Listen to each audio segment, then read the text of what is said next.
తన ప్రభుత్వ 2 ఏళ్ల ఆర్థిక పరిస్థితి మీద పవర్ పాయింట్ ప్రజెంటేషన్ ఇచ్చినటువంటి గౌరవ ముఖ్యమంత్రి చంద్రబాబు నాయుడు గారు ఉద్యోగుల అంశానికి సంబంధించి ఖరాఖండిగా ఒక విషయం చెప్పేశారు.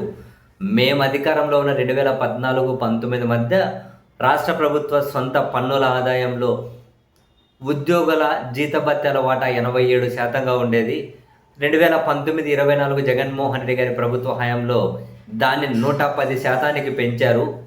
ఉద్యోగుల జీతభత్యాల వాటా 110%కి పెంచారు.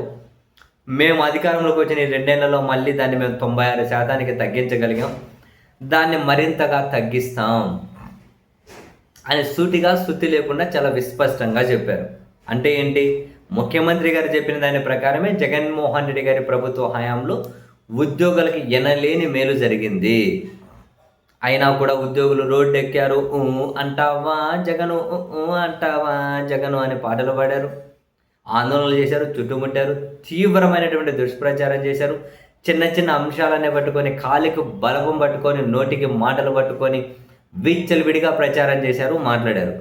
ఇప్పుడు చంద్రబాబు గారు అధికారంలోకి వచ్చిన 2 ఏళ్ళు అయింది. ఇప్పటికి ఒక్క ఐఆర్ లేదు, ఒకటే అమౌంట్ ఇచ్చినట్టున్నారు.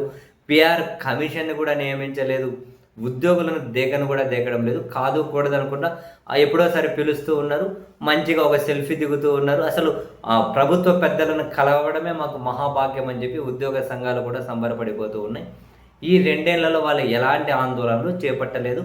కానీ కాదు కూడదు అనుకునే ఆయన ఉద్యోగుల్లో నాయకుల మీద అసంతృప్తి వస్తుందేమో అని విడతల వారీగా వార్నింగ్లు ఇస్తూ ఉంటారు. అదిగో అప్పటి వరకు ప్రభుత్వానికి అల్టిమేటం, ఇప్పటి వరకు ప్రభుత్వానికి అల్టిమేటం, అదిగో ఉద్యమం చేస్తాం, కార్యాచరణ చేస్తాం, అది చేస్తాం, ఇది చేస్తాం, కార్యాచరణ ప్రకటిస్తాం చెప్పుకుంటూ పోతూ ఉన్నారు.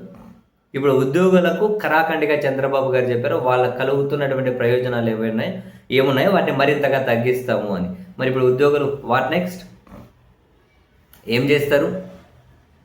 ఇప్పుడు ప్రభుత్వంకి సహకరించి అలాగే ముందుకెళ్తారా, లేక మీకు అన్యాయం జరుగుతుందని చెప్పి రోడ్లు ఎక్కుతారా? అసలు ఏం చేయబోతున్నారు ఉద్యోగులు?